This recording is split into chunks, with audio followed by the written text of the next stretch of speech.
Welcome back to Beyond the Tour. Luke, how are you, mate? Hi, Jake. I'm well. It's been another big week in golf, so lots for us to talk to. Probably more so off the course than on the course, but ready to get into our pod today. That seems to be the case for this whole year, really. There's a lot more off the golf course than what has been happening on the golf course outside of a few main storylines. Obviously, the biggest news this week is the death of Grayson Murray, who took his life after playing the first two rounds of the Charles Schwab Challenge. He left the course with a couple of holes to play, being 5 down and looking likely to miss the cut. Everyone has been discussing this. What were your initial thoughts having seen that? Oh, I was very shocked. I wrote earlier in the year in the Shank Show newsletter about a great redemption story for Grayson following his win in Hawaii at the Senior Open, and had really felt like he had put a lot of his demons and his troubles behind him. Unfortunately, that wasn't the case, and he was still struggling very much with the mental health issues that he'd spoken publicly about. Gutted to hear the news. I was really shocked and very sorry for his fiancée and his family who he's left behind. Yep, absolutely. It's a situation that for the people he has left behind would be incredibly hard to get through. Blame and feeling like he could have done more, sort of conversations that's going to haunt the family and friends and everyone around it for a long time.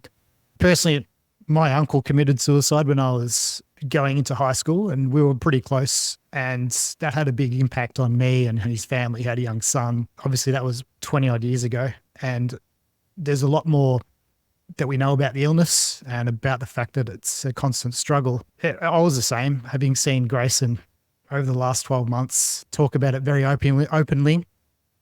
It was a shock to see what had occurred.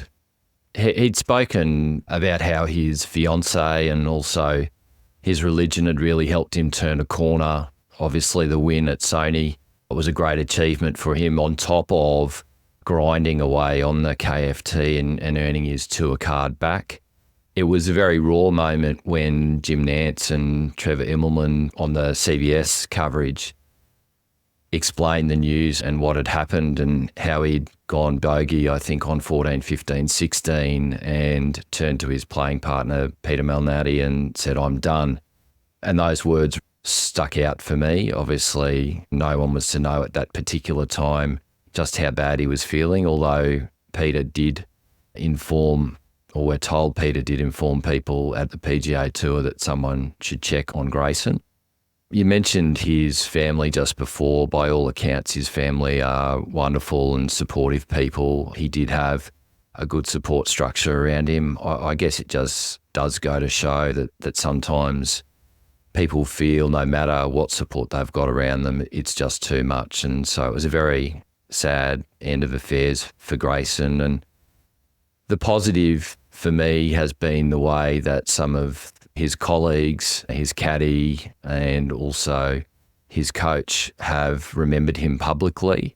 There's been some really great things said about him, particularly how he was such a kind and generous soul.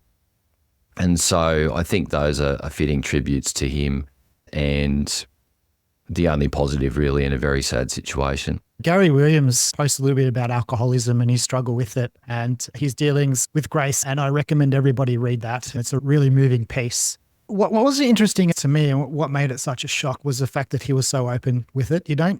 There aren't many instances I can recall of people being so open with their struggles and then going on to commit suicide. Obviously it would happen. There was a pod called Shit Town, which was following a guy in southern USA, John B. McLemore. And it's a really good show to listen to. He was open in the podcast throughout the series about the fact that he's going to commit suicide, and he ends up doing it. But yeah, outside of those few instances, you don't see it, or I haven't seen it often. So that was really surprising.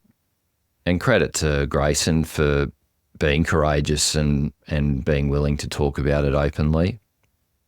Yep. He'd obviously had struggles from 2017, really, when he burst onto the scene in his rookie year and he won.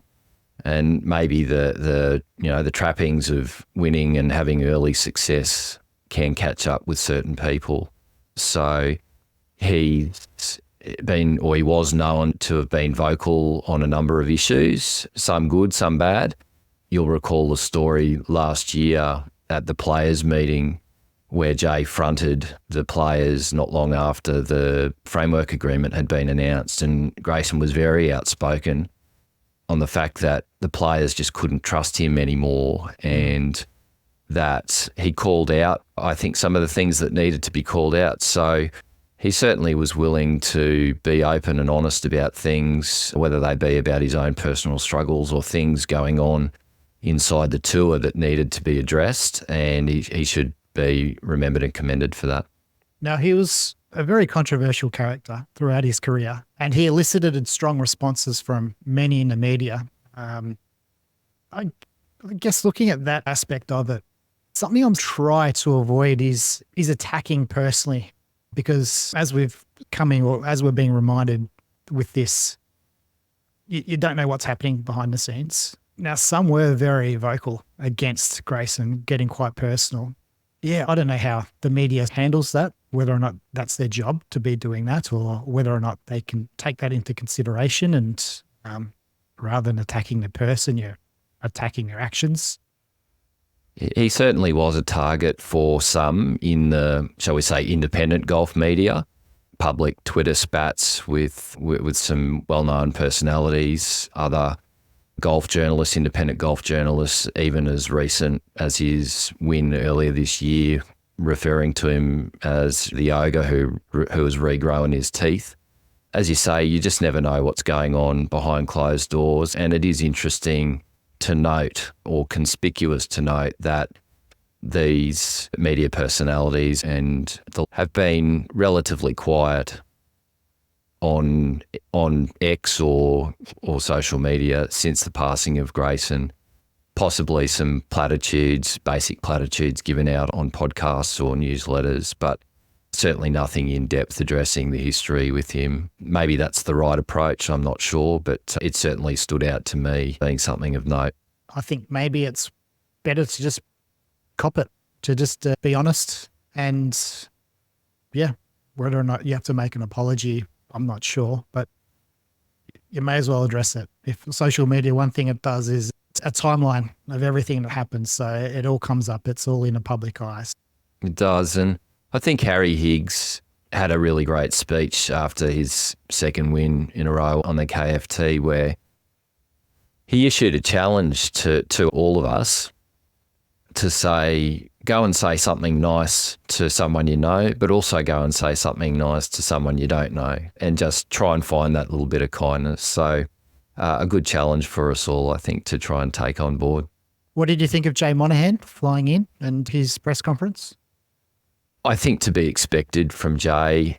He played the straight bat, the typical corporate line to it. Reached out to the family, did offer to cancel the remaining rounds of the Charles Schwab, which I think was the right thing to do. But to Grayson's family's credit, they insisted on the tournament going ahead because that's what Grayson would have wanted. And so I think it just really, it's another example of that great family that did surround him. I think it was pretty good, Jay, in terms of his press conference. It was only very brief and he didn't take too many questions. But he did seem to take on board Grayson's feedback, and we spoke a little bit about some of the correspondence he had with him in and around a few sort of attacks that Grayson has levied at the tour. And Jay does seem like a very personable, it does seem like he cares, particularly around the players. And yeah, while it was still relatively corporate, I was pretty impressed with his response. Like, he's been hiding with a lot of the LIV stuff. He's been hiding, really. He's been missing. And he was on the jet and he was facing the media within a couple of hours in this instance. And I think this is where he really shines.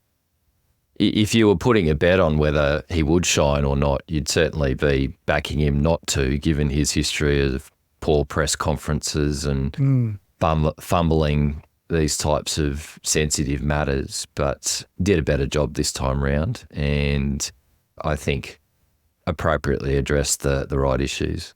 Yeah. Now, the results from the Charles Schwab, we had Davis Riley winning by 5 shots. He beat out Keegan Bradley and Scottie Scheffler, who had an up and down week. He had moments of brilliance where he looked like he was going to, where it was going to be inevitable. And then a couple of rounds, the second and the fourth, where he faded away a little bit.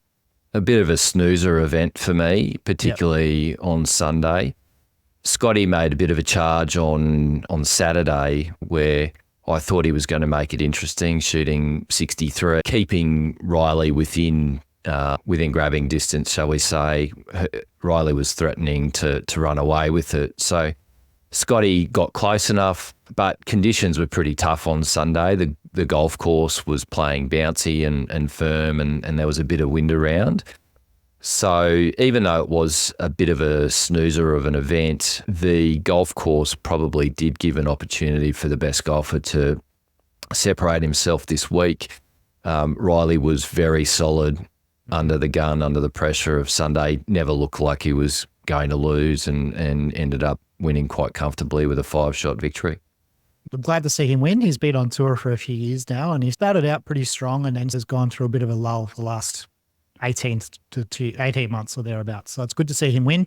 He's a close friend of Will Zalatoris, so he comes from that same sort of vintage. He's hopefully now, he's got that win. He obviously won the team event with, was it Nick Hardy? So that's his second official win. Yeah, other notables, I was relatively impressed with Colin again, Morikawa. I was going to call Colin out. Starting to get into ominous form ahead of the US Open at Pinehurst, which is obviously a second shot golf course, and his irons are starting to really sing. So I think Colin's definitely trending in the right direction and caught my eye as well. Yeah, absolutely. He just needs to get that putter. I will find that hot streak with the putter coming into these big events. Anything else from the Charles Schwab? No, nothing else. The Aussies were reasonably disappointing again. I think Adam Scott poked his nose around in the top 5 for a little while, but as we discussed last week, just too many mistakes from Adam. I think he had 2 double bogeys in maybe the 3rd round, which put an end to his chances. And I think Minwoo had a really poor final round.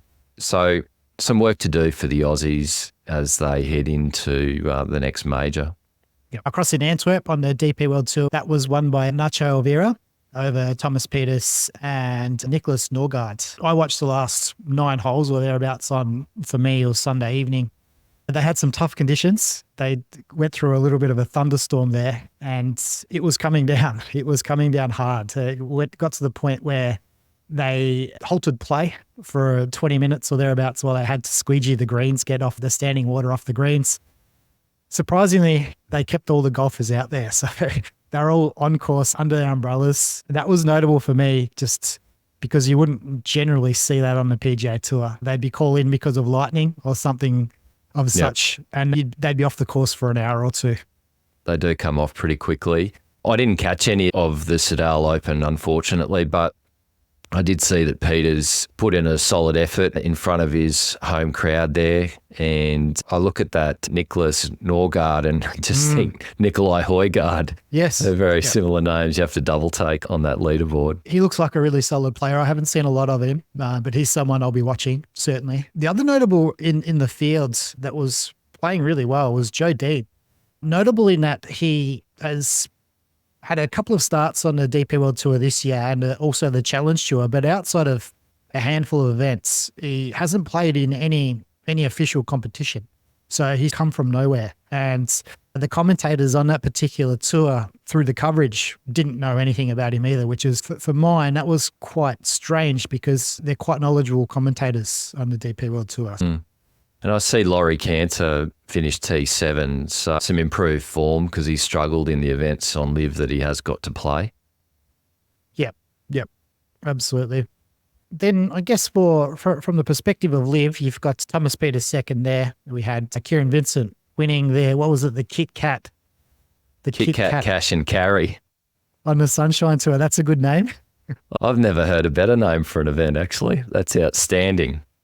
One thing's for certain with these LIV guys, they all tend to do quite well outside of LIV in that sort of bottom rung of the competition of the LIV competition. Now, I'm not sure. Initially, I thought maybe it was just a bit of an outlier that players like Kieran Vincent has done quite well, Andy Ogletree. I thought maybe the outlier was those guys just not performing on LIV. But I think it probably does highlight the fact that perhaps LIV events themselves are the standard is quite a lot higher than they're probably given credit for. Well, I do think there's a big gap between those regional global tours and the very top tours, and straddling that gap is a process, particularly if you're not elite. So I think that's why we're seeing this situation where when they do go back to Asian Tour or Sunshine Tour or the like, they tend to do very well. We even see that in the PGA Tour of Australasia. Normally our returning golfers, even if they're not playing so well in the bigger tours, they come back and generally dominate. And so there is that real step up between the regional global tours and the big ones. So, are we going to at least bundling in the DP World Tour into that category now? If they keep giving away their top 10 best players each year to the PGA Tour, it's definitely going to be that stepping stone. I know referring to the DP World Tour as a feeder tour is offensive to a lot of fans of the DP World Tour, but their leadership are, through the decision-making that they're engaged in, are effectively doing that. They're ceding their power and their strength to the US, and that's not a sustainable position in my view. Now, the big events, the events of the week really was the Champions Tour, not the Champions Tour, it was the Senior PGA Championship, won by LIV's Richard Bland after getting an invitation by the PGA of America. Blandemonium broke out, as was all across social media. Blandy 8 under in his final round and really took that win. Greg Chalmers, the Aussie, was going into the final round, tied for the lead with Ernie Els. And to his great credit, Snake was 6 under through, I think, 14 or 15 holes. But yeah, just fell short towards the end. Couple of late bogeys, gave the lead to Bland, and he wasn't able to recover. He'll be devastated about that.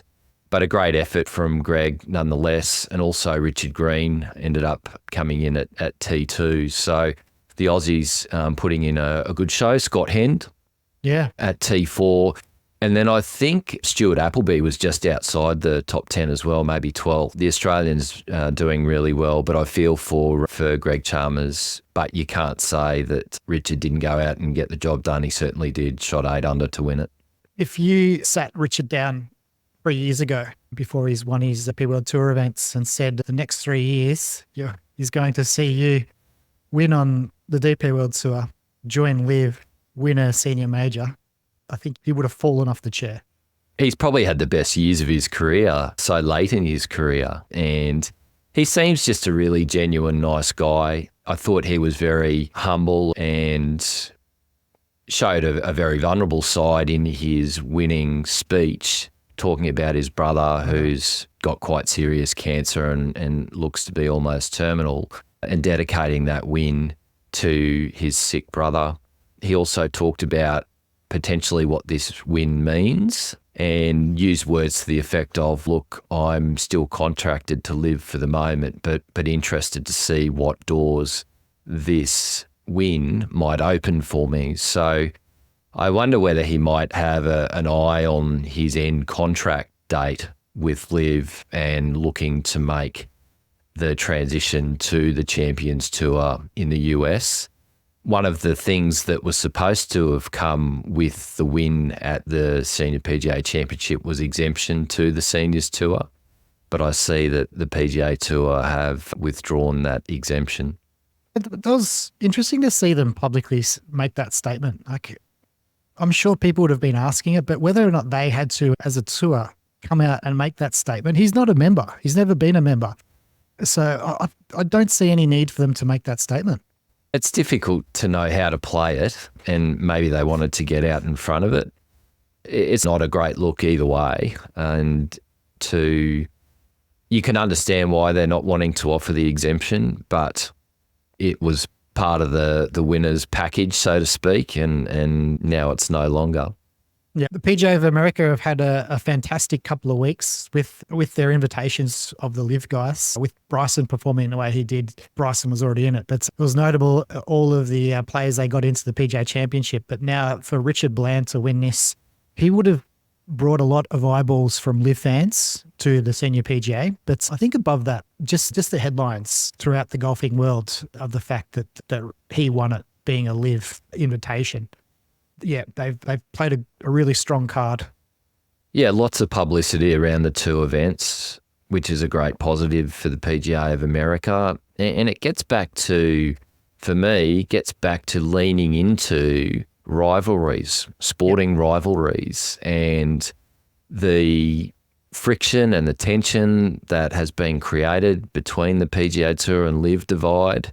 I think it can be really harnessed into making some of these big events even bigger and generating huge amounts of publicity and fan engagement. Absolutely. And you don't need many of these big, huge events each year. Every event shouldn't be the same. Every event shouldn't be like, we don't need to see you want to see the best compete against each other. You probably don't need to see them all compete against each other 25 weeks of the year. So maybe it is 6, 7, 8 weeks that we see them all come together and compete against each other.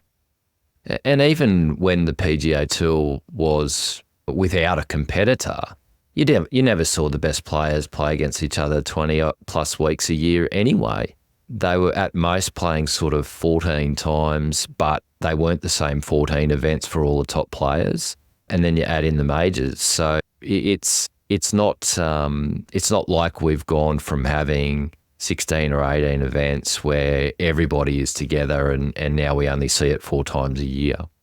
Now, hypothetical, which hopefully is something that is more than a hypothetical. Last year, Richard Bland applied for an invitation to the Senior Open Championship, and he was declined by the R&A. With his win at the Senior PGA, he has an exemption into the Open, the Senior Open. That week, there is a LIV event on. If you were Greg, would you give the blessings to Richard to go and play the Senior Open? I think that would be a smart move from Greg. Greg wants to see players move between tours, play a whole heap of different events around the world. He's been very big on players being independent contractors and that they should have the freedom to play wherever they want. I think he should live by the words that he has, I guess, publicly put out there. Practically, it can work because we know there are reserve players that could come in and fill Blandy's spot. But more so, I think it's a good thing for him to do in terms of a gesture of goodwill. And I think this is what I'd like to see a bit more from Greg, is for him to take the high road and continuously be the better person around some of these things, be the bigger person, rather than engaging in the tit for tat. So I hope that he sees sense in this, gives Blandy the opportunity to go and win another possible major, take up that exemption and play in the Senior Open. 100% agree. If it was a major, just an open major, there would be no doubt that he would let anyone go. But the thing is, LIV wouldn't have scheduled an event against it. It wasn't ideal that it was scheduled at the same time. The timing's not ideal, but I think it's a good test for LIV and for Norman. Are you prepared to put your money where your mouth is and play a different game to what we've seen from, say, the PGA Tour? Now, hopefully the R&A allow Richard to play. I'm not sure if he's paid his fines for the DP World Tour and how that would affect this particular exemption, but I'm hoping that's more than a hypothetical. I thought LIV were paying their fines. I think they were giving the players a choice to pay their fines if they wanted to maintain their membership. Now, I don't believe all of them maintain their memberships, but yes, that will be interesting. Now, Scottie Scheffler's arrest saga continues. We've got some additional footage that has come to life now with new video footage released by, I think, the Louisville Police Department, and that video was pretty innocuous in my view, didn't show too much at all. From what you could see in the footage, it looked like Scheffler moved his vehicle at very low speed, and then you see a police officer running after the vehicle. The vehicle stops. Then the next thing, Scottie's being asked to get out of the vehicle and gets arrested. So you can't see what happened before that vehicle started to move or came into frame because there were some buses that were obscuring the vision. But based on what we can see, I think it's consistent with our earlier view from, I think, last week, that this is most likely to be a misunderstanding and a miscommunication rather than some sort of crime. Notwithstanding that, we have the mayor coming out and announcing that the charges will be proceeding at this point. And in response to that, Scottie's lawyer has made it very clear that there's only two outcomes here. There's going to be either a trial or the dropping of the charges. But did you have any thoughts on the KVV report, Kevin van Valkenburg's report early on, that the charges were going to be dropped? Not particularly. I think we're past the days where journalists, particularly on Twitter, are going out and getting 3 or 4 confirmations, because it is news these days is very much about being first. So the bar for journalists for this type of innocuous reporting, I think, is a lot lower. So I had no problem with it, really. I saw Desert Duffer on X did have a problem with it. He seems to have a particular problem with KVV, and so he was very quick to jump on the tweet from KVV announcing that an anonymous source had told him the charges were going to be dropped. He jumped on that pretty quickly and said, here's my prediction. If the charges are dropped, we're going to get a big, hey, I told you so from KVV. And if the charges aren't dropped, we're going to have it was right at the time that I reported it, but things have changed. And of course, that's exactly what we did get. So I thought it was an astute prediction from Desert Duffer. You can see it, like the way journalists word things. You can see whether or not how confident they are in saying something, because if a journalist is confident, they come out and just say, they pretty much state it as fact. So yeah, as I said, for an innocuous situation like this, where there's no one, or it's not impacting anyone really, you're not talking about sort of anything personal or any news that needs to get to family members. So I have no problem with it. But yeah, very interesting to see how journalism operates these days. It's still crazy that Scottie's able to push forward and put another T2 on the board, potentially have threatened to get in the mix with the lead there on Saturday with a low round. Just incredible from this guy. He's a machine. He is, but he didn't win, and it's May. He hasn't won past April. Yeah, you've been very vocal on that point.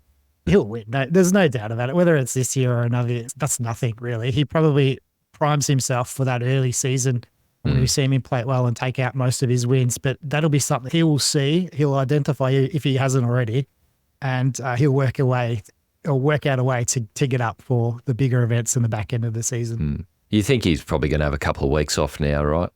Has to. He's gone through this stressful situation the past couple of weeks. He's got a new son at home. Yeah, I was thinking about that driving into work today, and the reporting and the commentary around the Masters, around his wife Scottie needing to rush home because his wife was going to give birth. It was essentially a month later before she did, or close to it. And he hasn't stopped. Even once she did give birth, he's just kept on playing. The newborn is almost a forgotten storyline in amongst everything else that's been happening. But I don't think you can underestimate the impact that having a new child and your first child can have. And it's just amazing he's been able to continue putting results on the board. Now, moving across to a couple of the U.S. Open qualifiers that were held at Walton Heath over in the UK, and the other one was in Texas, was it? At club, I think. So we've got a number of DP World Tour players that have qualified, including Robert Rock. What a rock star name that is. Swing coach. That's right. Matteo Manacero, Edward Molinari, and Aussie Jason Scrivener from the DP World Tour, which is great to see. Sergio lost a 7-for-6 playoff in Dallas, but notwithstanding that, has secured first alternate spot. So you'd have to think that he's probably still going to play at Pinehurst as the first alternate. on the list there. I think he would have been pretty pissed. He went out and shot an opening round 66 and then followed that up with a 73 to fall into the playoff, and then to miss out on a spot. Would have been good to get some cameras on course there. We know that Sergio can run a bit hot at times, so I suspect there might have been a few profanities flying around. That one caught me off guard a little bit. I think I was interacting on Twitter, and I then looked at the scoreboard, and the scorecard effectively showed that he got through. They had the line, the players that got through, and he was above the line. So I assumed that he was in. I think there's a few others that reported the fact that he had gotten in, and then close X and come back a couple of hours later and see that he missed in a playoff. I thought that was a little bit confusing.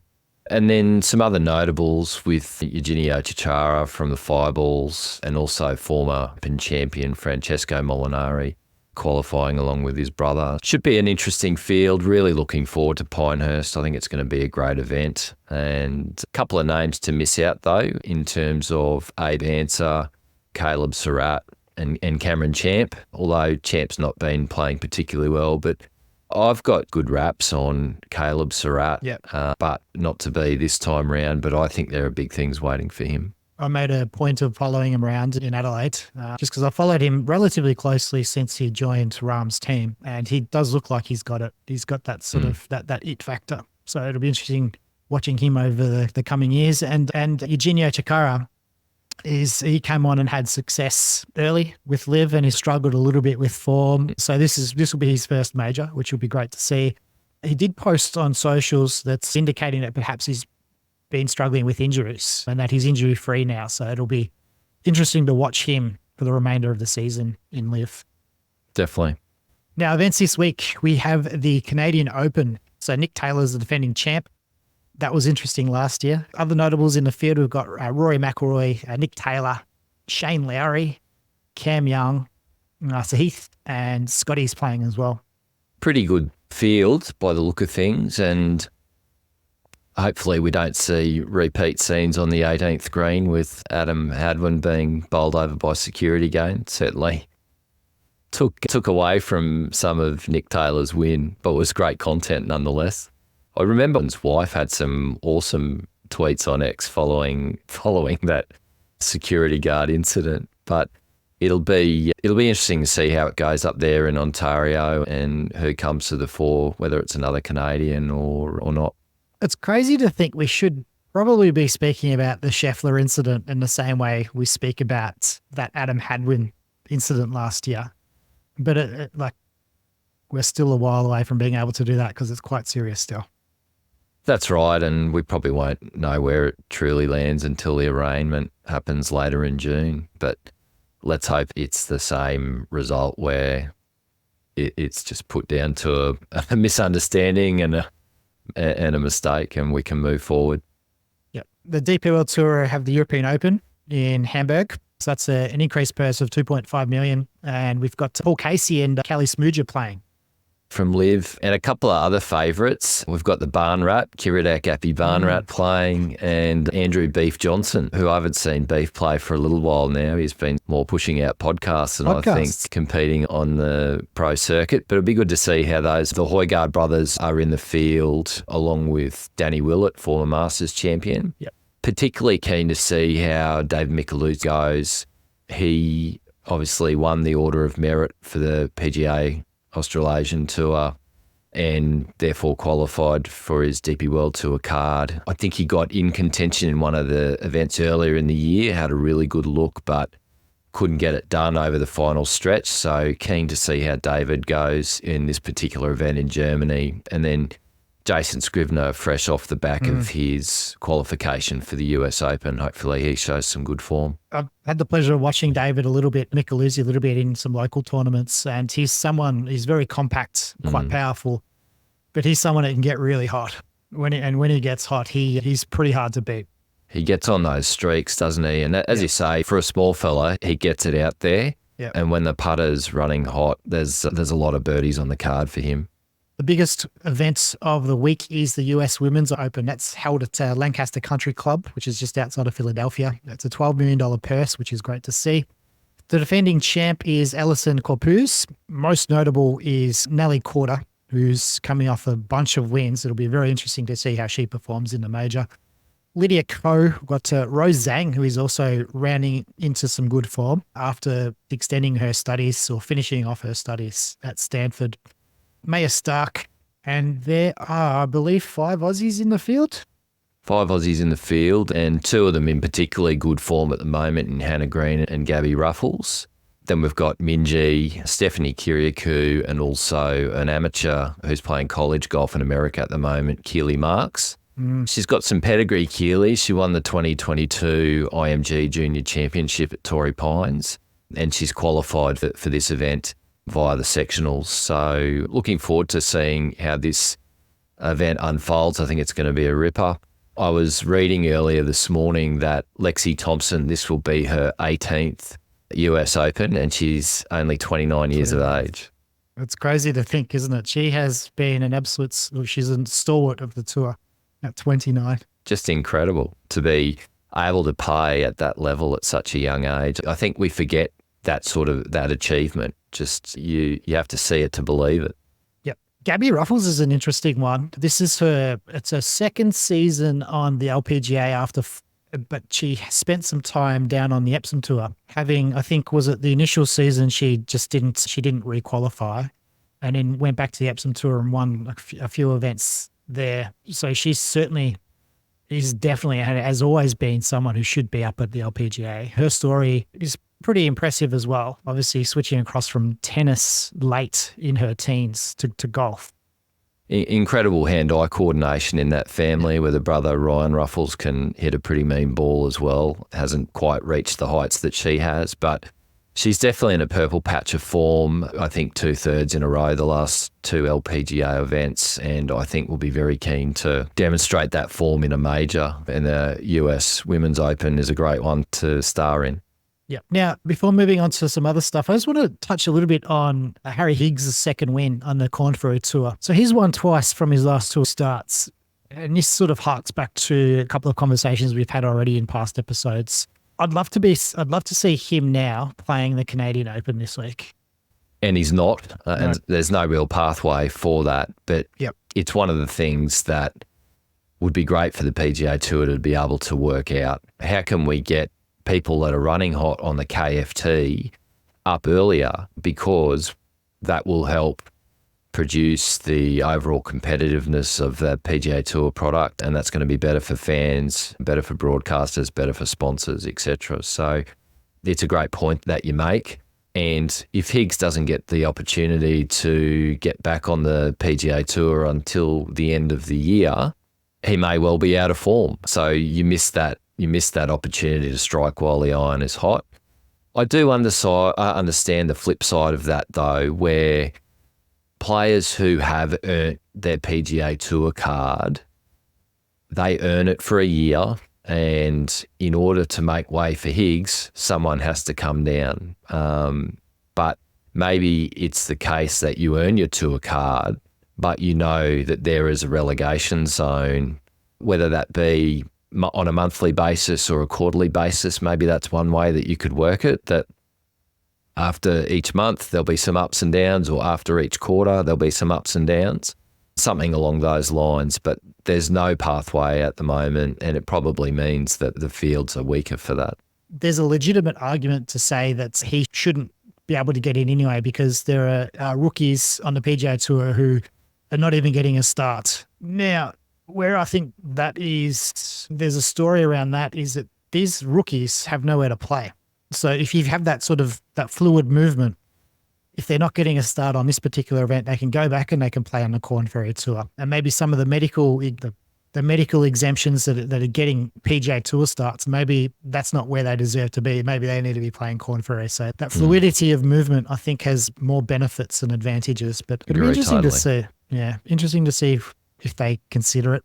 I don't know, probably won't. They've got a lot of things that they need to consider at the moment. That may not be high on the list of priorities, but I do think it's something that would really improve. It certainly would improve the product at the PGA Tour level. Now, I'm not sure if you saw this, but LIV Golf had a transfer window opened, or a trade period open, and it was closed with the 0 trades being made. I did see that. I think the line of thought was that there probably weren't going to be any trades, but maybe one or two would still eventuate. As you say, nothing has eventuated, and it's been a bit of a fizzer. That's a real disappointment. I think the team and the trades aspect of LIV is something that could be really good if they can get it right. But these things will take time. There were a number of trades at the start of the year or in between last season and this season, and so you can understand the team captains wanting to give people enough of a go to prove their worth or not wanting to unsettle the team by unnecessary trades. Yeah. Disappointing that we didn't at least see a couple, but I think that probably means we'll see more pent-up demand at season's end.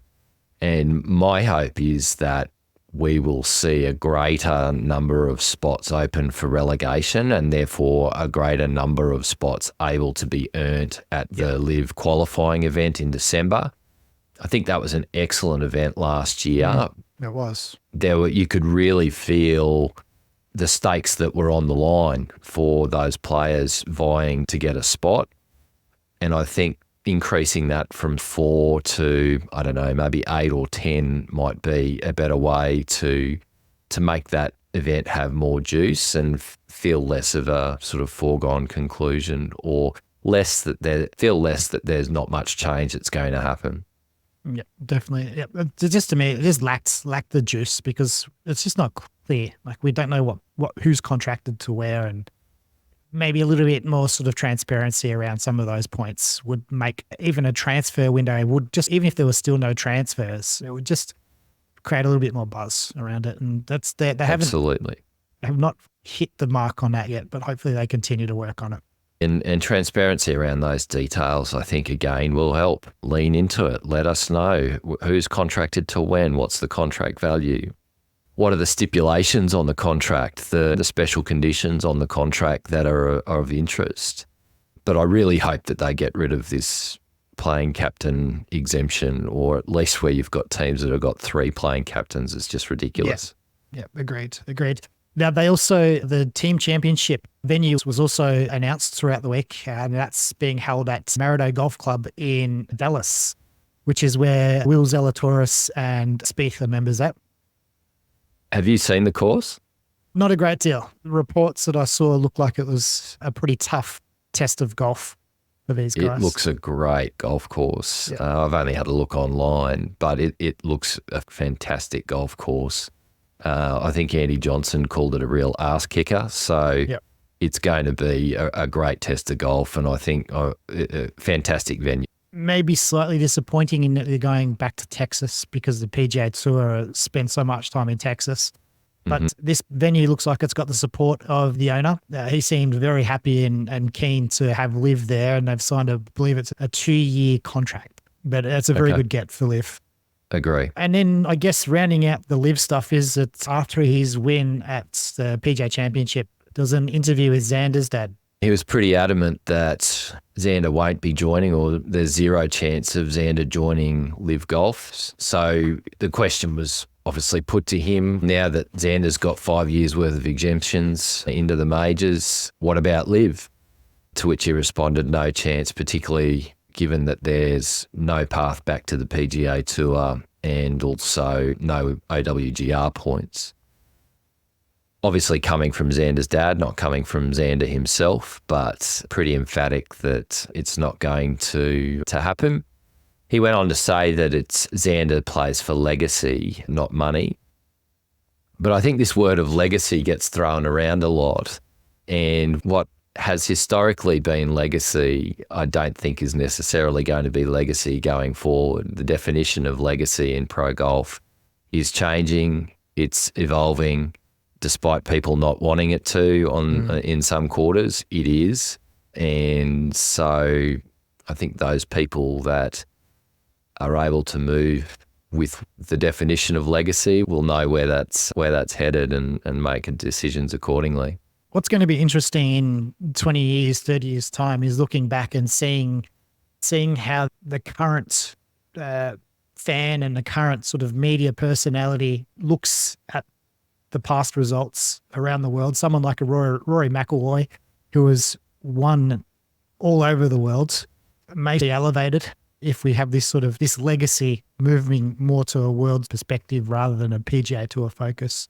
Because, I think even like a Jack Nicklaus winning, he won a lot of amateur events, I believe. Did he? Amateur majors? Global wins used to have more weight. Winning around the world was important, and that has been lost more recently, where it's only really considered a win if it's on the PGA Tour. And you add in things like the Australian Open, it doesn't have the luster or the impact. A win in the Australian Open doesn't have the same luster or impact that it used to. But the changing tides in world golf might bring new opportunity, and obviously we hope that's the case. And so the number of global wins may well be a more definitive marker of success in the future. Probably it has a positive outcome for someone like an Adam Scott as well. Agree. And Greg Norman. Greg Norman, yes. A Gary Player, he'd be the one. He's the global golfer, isn't he? Definitely is. Let's not go down a Gary Player rabbit hole, please. All right, to round out the episode, the other piece of news was hit the mainstream was the Rory and the Amanda Balionis rumours. Yeah, the report or the story got picked up by the New York Post to publish an article on it. It was a bit of a nothing article, really, probably just recounting the actual rumour itself. But if it's happening and they were hoping to keep a lid on it, certainly not the case now. No. Nothing has been communicated by either of them. They've remained tight-lipped on the issue, and Amanda continues to post prolifically on social media on all manner of things regarding golf and puppies. It's not stopping her from pursuing her loves. No, it certainly isn't. Well, Luke, I think that's it, isn't it? That's it. Another great episode, Jake. I took delivery of a nice little bit of this one. I'm going to be putting in the claim receipt here. This is a new camera for the podcast. Very nice. So, yes. So we'll have a little bit better quality next week. I'll be looking forward to seeing it, mate. Yeah, lovely. All right, mate.